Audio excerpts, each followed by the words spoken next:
नमस्कार मेरे आध्यात्मिक मित्रों। मनुष्य को जीतने की कला क्या है? क्या यह शस्त्रों का बल है या स्वर्ण का प्रलोभन, या यह कोई ऐसी गूढ़ विद्या है जो हमें सिखाती है कि हर हृदय तक पहुंचने का एक भिन्न मार्ग होता है, हर दुर्ग को भेदने की एक अलग कुंजी होती है। संसार में भांति भांति के मनुष्य हैं। कोई लोभी है तो कोई अभिमानी, कोई मूर्ख है तो कोई परम विद्वान। क्या कोई एक ऐसा सूत्र हो सकता है जो हमें इन चारों को साधने की कला सिखा दे? यह कहानी है आर्यावर्त के एक ऐसे ही युवा राजकुमार की जिसके कंधों पर एक मरते हुए साम्राज्य को बचाने का भार आ पड़ा था। उसके शस्त्र थे न सेना न स्वर्ण, बल्कि उसके गुरु का दिया हुआ एक अकेला नीति सूत्र, एक ऐसा सूत्र जिसने उसे मनुष्य के मनोविज्ञान के रहस्य सिखाए और एक अजेय साम्राज्य की नींव रखी। यह कहानी आचार्य चाणक्य के उस महासूत्र को जीवंत करती है जो कहता है, लुब्धमर्थेन गृहणीयात स्तब्ध मंजलिकर्मणा मूर्खम छंदानुवृत्त्या च यथार्थत्वेन पंडितम, अर्थात लालची को धन से, अभिमानी को हाथ जोड़कर, मूर्ख को उसकी इच्छा के अनुसार चलकर और विद्वान को यथार्थ बात से वश में करना चाहिए। यह कथा आपको सिखाएगी कि सच्चा नेतृत्व शस्त्रों के बल पर नहीं, बल्कि मनुष्य के स्वभाव को समझने की प्रज्ञा पर निर्भर करता है। आर्यावर्त एक समय में अपनी ज्ञान परंपरा, कला और समृद्धि के लिए पूरे जम्बूद्वीप में विख्यात था। उसकी राजधानी सूर्यनगर गंगा के तट पर एक देदीप्यमान रत्न की भांति शोभित थी। परंतु अब विगत 5 वर्षों से इंद्रदेव रूठे हुए थे। वर्षा की एक बूंद के लिए धरती और प्रजा दोनों तरस रहे थे। हरे भरे खेत रेगिस्तान में बदल चुके थे। पशुधन काल के गाल में समा रहा था और प्रजा भूख और प्यास से त्राही त्राही कर रही थी। इसी कठिन समय में आर्यावर्त के वृद्ध और प्रतापी महाराज सूर्यवर्मन देवलोक से धार गए। उनके पीछे रह गया उनका एकमात्र पुत्र, 20 वर्षीय राजकुमार अभिमन्यु। अभिमन्यु ने शास्त्रों का गहन अध्ययन किया था। उसका हृदय प्रजा के प्रति करुणा से भरा था, पर उसने अभी तक वास्तविक शासन की कठोरता का सामना नहीं किया था। अपने पिता की चिता की राख अभी ठंडी भी नहीं हुई थी कि अभिमन्यु को एक ऐसे संकट का सामना करना पड़ा जो उसके छोटे से साम्राज्य को सदा के लिए मिटा सकता था। आर्यावर्त के महामंत्री और राजकुमार के गुरु आचार्य विष्णुगुप्त उन्हें एक गुप्त मंत्रणा कक्ष में ले गए। आचार्य की आयु 80 वर्ष से अधिक थी, पर उनकी आंखों में आज भी चाणक्य जैसी तीक्ष्णता और बुद्धिमत्ता की चमक थी। उन्होंने एक विशाल मानचित्र खोला जिस पर आर्यावर्त का छोटा सा राज्य 3 अन्य शक्तिशाली राज्यों से घिरा हुआ था। राजकुमार, आचार्य ने गंभीर स्वर में कहा, अकाल हमारी एकमात्र समस्या नहीं है। हमारे गुप्तचरों ने सूचना दी है कि दक्षिण का क्रूर शासक महिपाल हमारे राज्य की इस दुर्बल अवस्था का लाभ उठाकर आक्रमण करने की योजना बना रहा है। उसकी सेना विशाल है और इस समय हम युद्ध करने की स्थिति में बिल्कुल नहीं है। राजकुमार अभिमन्यु का चेहरा चिंता से पीला पड़ गया। तो फिर क्या उपाय है आचार्य? क्या हम आत्मसमर्पण कर दें? आचार्य मुस्कुराए। नहीं पुत्र, विपत्ति ही मनुष्य की प्रज्ञा की सच्ची परीक्षा होती है। इस संकट से उबरने का एक ही मार्ग है। हमें उत्तर में बहने वाली सदानीरा हिमावती नदी के प्रवाह को एक नहर के माध्यम से आर्यावर्त की सूखी धरती तक लाना होगा। यह एक विशाल और लगभग असंभव कार्य है, पर यदि यह सफल हो गया तो हमारा राज्य सदा के लिए अकाल से मुक्त हो जाएगा। अभिमन्यु की आंखों में एक आशा की किरण जागी। यह तो अद्भुत विचार है गुरुदेव। हमें अविलंब यह कार्य आरंभ कर देना चाहिए। इतना सरल नहीं है राजकुमार, आचार्य ने मानचित्र पर उंगली रखते हुए कहा। हिमावती से आर्यावर्त तक का मार्ग 4 क्षेत्रों से होकर गुजरता है और वे चारों ही हमारे अधीन नहीं हैं। पहला क्षेत्र है सेठ धनपाल का, जो इस पूरे क्षेत्र का सबसे लोभी और धनी व्यापारी है। दूसरा क्षेत्र है सामंत भैरव सिंह का, जो एक अत्यंत अभिमानी और शक्तिशाली योद्धा है और अपनी भूमि को अपनी माता से भी अधिक सम्मान देता है। तीसरा क्षेत्र है मुखिया जटल का, जो एक अंधविश्वासी और मूर्ख किंतु अपनी जनजाति का प्रिय नेता है। और अंतिम क्षेत्र जहां से नदी का उद्गम होता है वह महर्षि कश्यप के तपोवन का है, जो एक परम विद्वान और प्रकृति के उपासक हैं। यदि इन चारों में से एक ने भी मना कर दिया तो हमारी योजना विफल हो जाएगी। अभिमन्यु का उत्साह ठंडा पड़ गया। ये तो चारों ही भिन्न स्वभाव के हैं, हम इन सबको एक साथ कैसे मनाएंगे? आचार्य विष्णुगुप्त अपनी आसंदी से उठे और एक पुराना भोजपत्र निकालकर राजकुमार को दिया। उस पर केवल एक श्लोक लिखा था, राजकुमार, तुम्हारे पिता ने तुम्हें शास्त्रों की शिक्षा दी है और मैंने तुम्हें शस्त्रों की, पर आज मैं तुम्हें वह ज्ञान दे रहा हूं जो इन दोनों से परे है, मनुष्य को जीतने का ज्ञान। यह आचार्य चाणक्य का नीति सूत्र है, इसे अपने हृदय में धारण कर लो। तुम्हारी इस यात्रा में यही तुम्हारा एकमात्र शस्त्र, शास्त्र और मार्गदर्शक होगा। जाओ पुत्र, और इन 4 द्वारों को खोलो। तुम्हारा भविष्य और आर्यावर्त का भविष्य तुम्हारी सफलता पर निर्भर है। राजकुमार अभिमन्यु ने उस सूत्र को पढ़ा, उसे अपने हृदय में उतारा और अगले ही दिन अपने कुछ विश्वसनीय सलाहकारों के साथ अपनी इस असंभव लगने वाली यात्रा पर निकल पड़े। उनका पहला पड़ाव सेठ धनपाल का नगर सुवर्णपुरी था। जैसा नाम था वैसा ही वह नगर था। वहां के घर भी स्वर्ण की ईंटों से बने प्रतीत होते थे। सेठ धनपाल का महल तो मानो स्वयं कुबेर का निवास हो। हर वस्तु स्वर्ण की थी और हर कोने से धन का अहंकार झलक रहा था। सेठ धनपाल एक मोटा थुलथुल शरीर वाला व्यक्ति था, जिसकी छोटी छोटी आंखें हमेशा लाभ हानि का हिसाब करती रहती थीं। उसने राजकुमार का स्वागत तो किया, पर उसकी मुस्कान में औपचारिकता अधिक और आत्मीयता कम थी।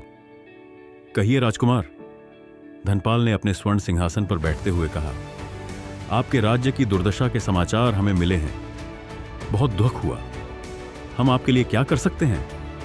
अभिमन्यु ने अत्यंत विनम्रता से अपनी नहर की योजना उसके समक्ष रखी। उसने प्रजा के कष्टों का, मानवता का और एक पड़ोसी राज्य के धर्म का वास्ता दिया। वह लगभग 1 घंटे तक बोलता रहा, पर धनपाल के चेहरे पर कोई भाव नहीं बदला। अंत में धनपाल बोला, राजकुमार, आपकी योजना अच्छी है, आपकी भावनाएं भी अच्छी हैं, पर मैं एक व्यापारी हूं। मेरे लिए भावना से अधिक महत्वपूर्ण है लाभ। इस नहर के निर्माण में महीनों लगेंगे, मेरी भूमि का उपयोग होगा, मेरे व्यापारिक मार्ग बाधित होंगे, और बदले में मुझे क्या मिलेगा? कुछ भूखे लोगों का आशीर्वाद। आशीर्वाद से मेरे खजाने नहीं भरते राजकुमार। अभिमन्यु का चेहरा अपमान से लाल हो गया। वह उसे खरी खोटी सुनाना चाहता था, पर तभी उसे आचार्य का दिया सूत्र याद आया, लुब्धमर्थेन गृहणीयात, अर्थात लालची को धन से वश में करना चाहिए। उसने अपने क्रोध को शांत किया और एक चतुर मुस्कान के साथ बोला, सेठ जी, आप मेरी बात का मर्म समझे ही नहीं। मैं यहां आशीर्वाद की बात करने नहीं, एक ऐसे व्यापारिक प्रस्ताव की बात करने आया हूं जो आपको इस क्षेत्र का सबसे शक्तिशाली व्यक्ति बना देगा। धनपाल की आंखों में चमक आ गई। कैसा प्रस्ताव? अभिमन्यु ने कहा, यह नहर जब बनेगी तो यह केवल पानी का मार्ग नहीं, व्यापार का एक नया जलमार्ग भी होगी। यह मार्ग आपके नगर से होकर गुजरेगा। मैं आपको वचन देता हूं कि इस नहर पर चलने वाले हर व्यापारिक जहाज पर कर वसूलने का अधिकार 10 वर्षों के लिए आपका होगा। इतना ही नहीं, आर्यावर्त में उत्पन्न होने वाली सारी फसल को खरीदने और बेचने का एकाधिकार भी आपका ही होगा। सोचिए सेठ जी, जब आर्यावर्त की सूखी भूमि सोना उगलेगी तो उस सोने की हर एक कणिका आपके खजाने में आएगी। आप केवल एक धनी व्यापारी नहीं, एक अन्न सम्राट बन जाएंगे। धनपाल की छोटी छोटी आंखें लोभ से फैल गईं।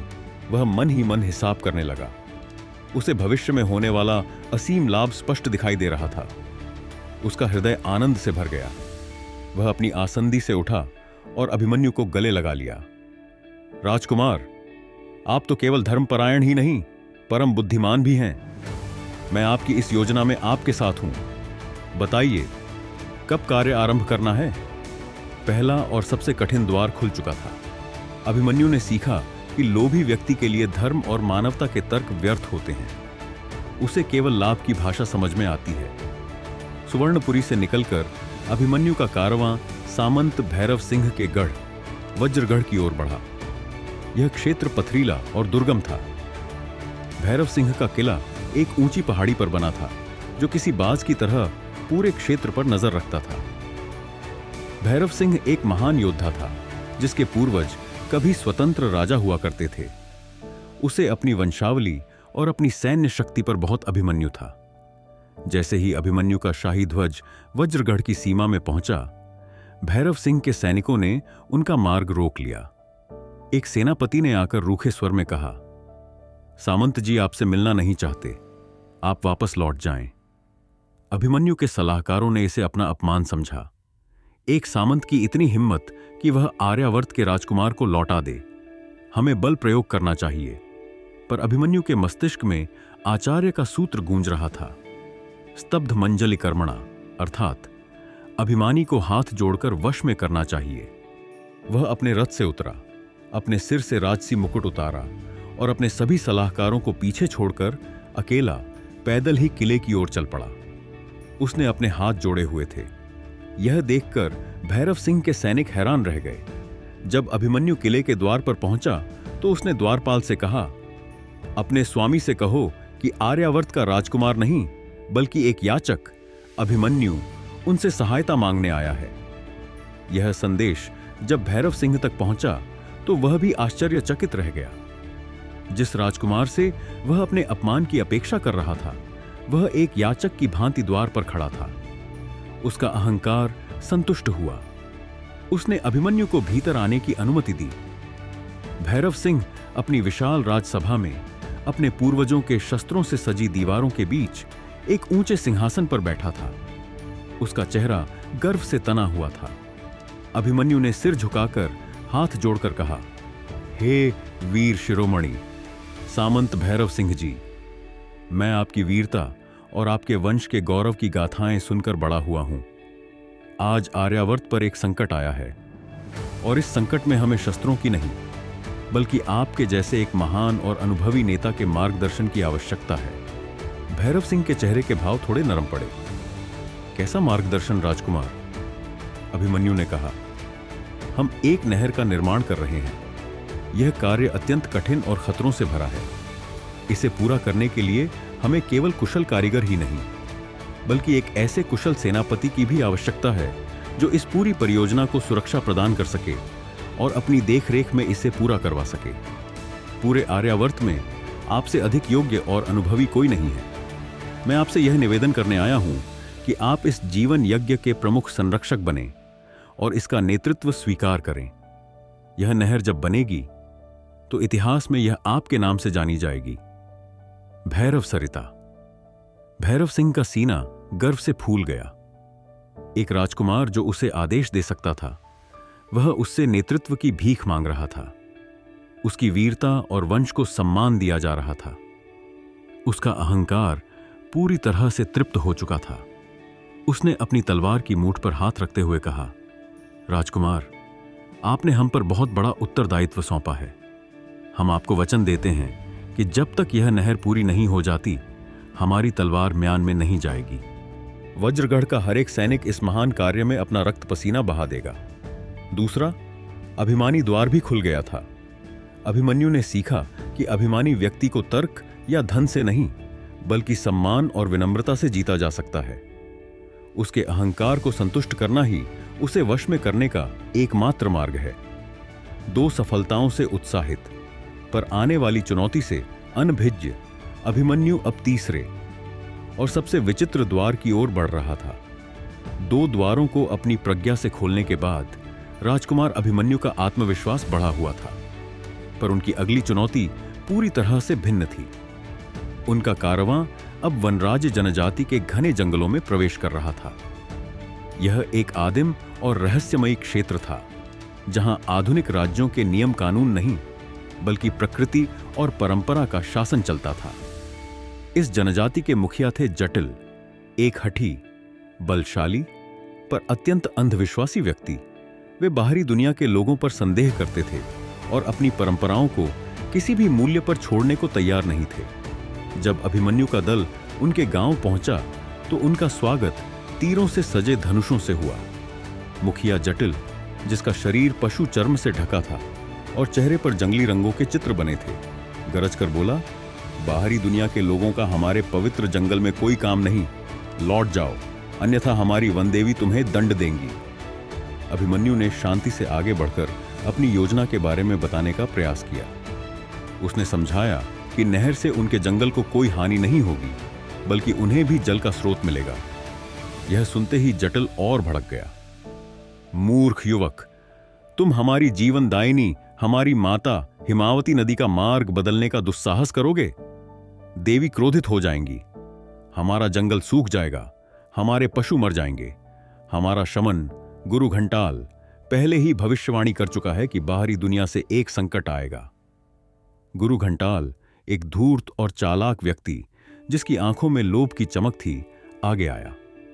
उसने कुछ अजीब मंत्रों का उच्चारण किया और बोला, मैंने अपनी दिव्य दृष्टि से देखा है, यदि नदी को छुआ गया तो प्रलय आ जाएगा। अभिमन्यु के सलाहकारों ने उसे समझाने की कोशिश की कि यह सब अंधविश्वास है, पर गांव वाले कुछ भी सुनने को तैयार नहीं थे। वे अभिमन्यु को शत्रु की दृष्टि से देख रहे थे।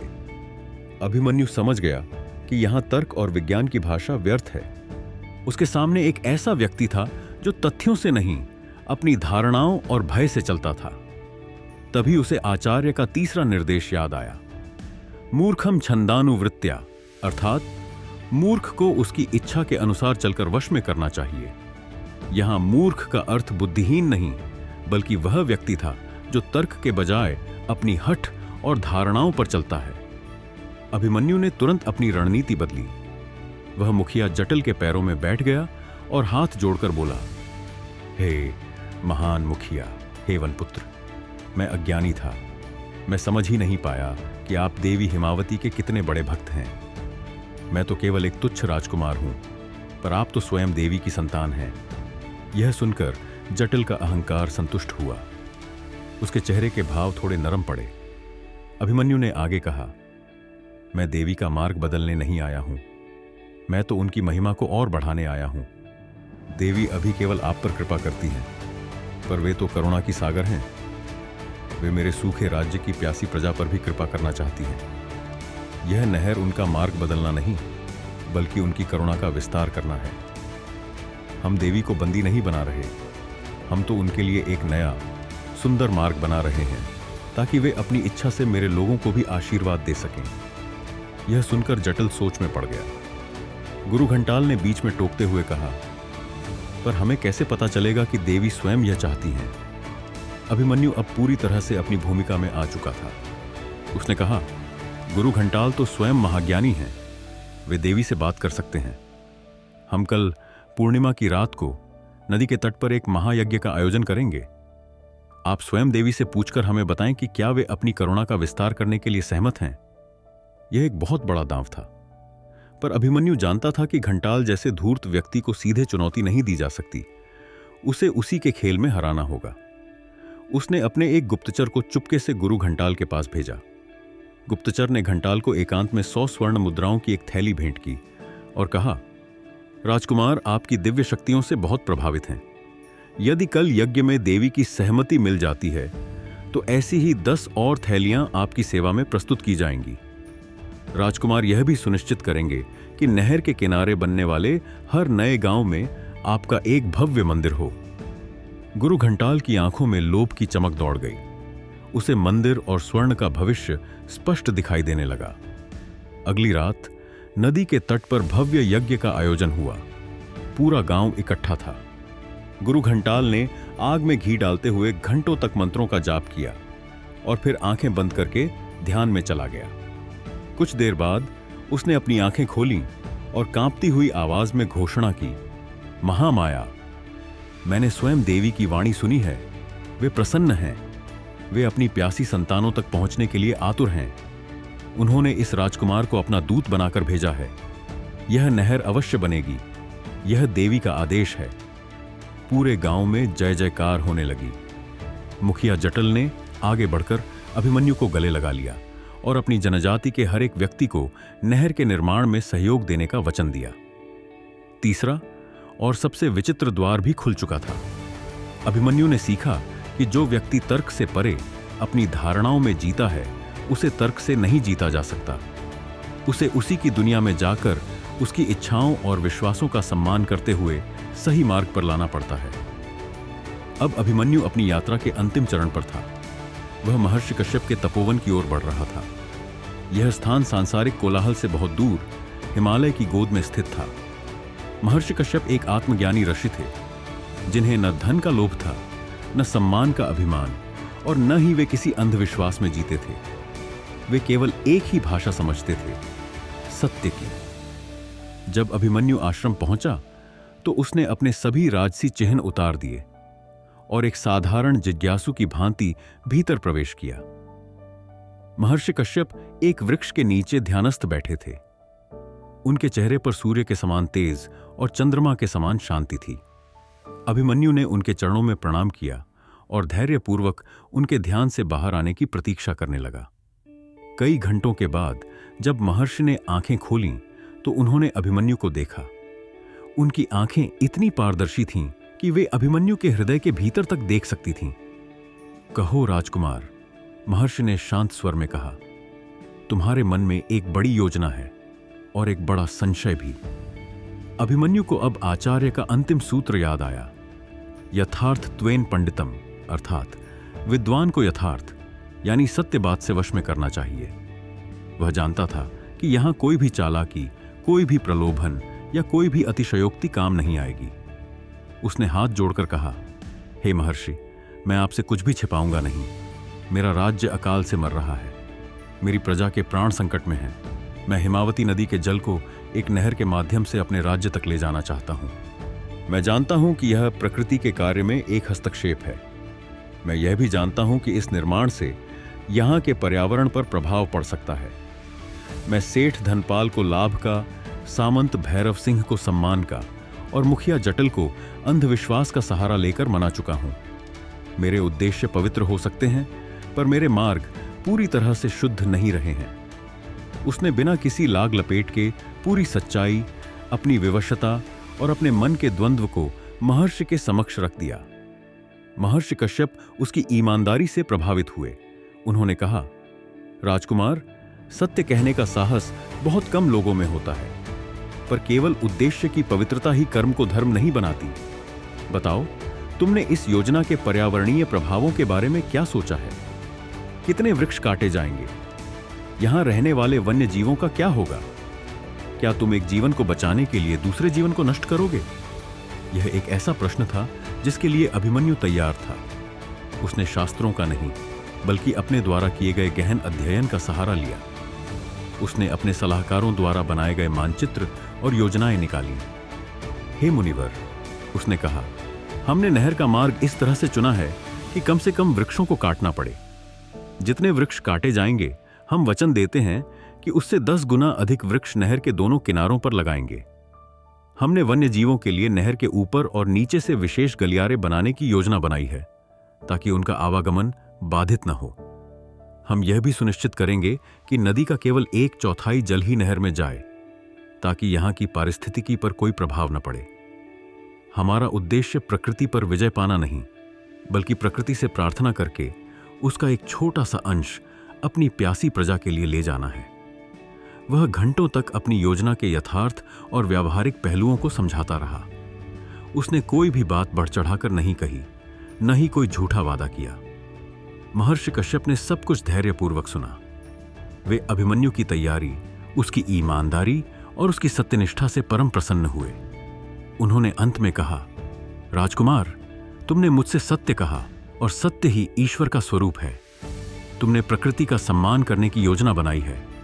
तुम्हारे उद्देश्य में करुणा है और तुम्हारी योजना में प्रज्ञा। मैं इस पुण्य कार्य में तुम्हें अपना पूर्ण सहयोग और आशीर्वाद देता हूं। मैं स्वयं इस नहर के निर्माण का मार्गदर्शन करूंगा, ताकि यह प्रकृति के साथ सामंजस्य बिठाकर पूर्ण हो। चौथा और अंतिम द्वार भी खुल गया था। अभिमन्यु ने सीखा कि विद्वान और ज्ञानी व्यक्ति को केवल सत्य और यथार्थ से ही जीता जा सकता है। उसके सामने कोई भी आवरण या छल काम नहीं करता। चारों बाधाओं को पार करने के बाद वह असंभव कार्य संभव हो गया। सेठ धनपाल ने अपने धन के भंडार खोल दिए। सामंत भैरव सिंह ने अपने शक्तिशाली सैनिकों को सुरक्षा और श्रम के लिए भेजा। मुखिया जटिल की जनजाति ने जंगल के मार्गों को बनाने में सहायता की और महर्षि कश्यप ने अपने ज्ञान से यह सुनिश्चित किया कि नहर का निर्माण पर्यावरण के अनुकूल हो। राजकुमार अभिमन्यु ने इन चारों भिन्न शक्तियों को एक सूत्र में पिरोकर एक महायज्ञ को पूरा किया। महीनों की कठोर मेहनत के बाद जब हिमावती का पवित्र जल पहली बार आर्यावर्त की सूखी फटी हुई धरती पर पहुंचा, तो वह क्षण किसी चमत्कार से कम नहीं था। लोगों की आंखों में खुशी के आंसू थे। सूखी धरती ने मानो फिर से जीवन की सांस ली हो। आर्यावर्त बच गया था। राजकुमार अभिमन्यु जब सूर्यनगर लौटे तो वे अब केवल एक राजकुमार नहीं बल्कि एक प्रतापी और ज्ञानी महाराजा बन चुके थे। उन्होंने आचार्य विष्णुगुप्त के चरण स्पर्श किए।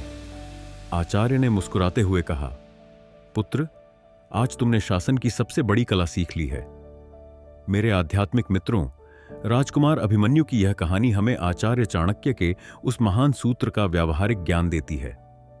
सच्चा नेतृत्व या सफलता एक ही मार्ग पर चलने से नहीं मिलती। हमें भिन्न भिन्न स्वभाव के मनुष्यों से व्यवहार करना पड़ता है। यह सूत्र हमें सिखाता है कि लालची व्यक्ति को धन और लाभ का मार्ग दिखाकर सही कार्य के लिए प्रेरित किया जा सकता है। अभिमानी व्यक्ति को झूठे दंभ से नहीं बल्कि सच्चे सम्मान और विनम्रता से जीता जा सकता है। उसके स्वाभिमान को संतुष्ट करके उसे एक बड़े उद्देश्य से जोड़ा जा सकता है। जो व्यक्ति अपनी धारणाओं और अंधविश्वासों में जीता है, उसे तर्क से नहीं बल्कि उसकी इच्छा और विश्वासों का सम्मान करते हुए उसी की भाषा में समझाया जा सकता है।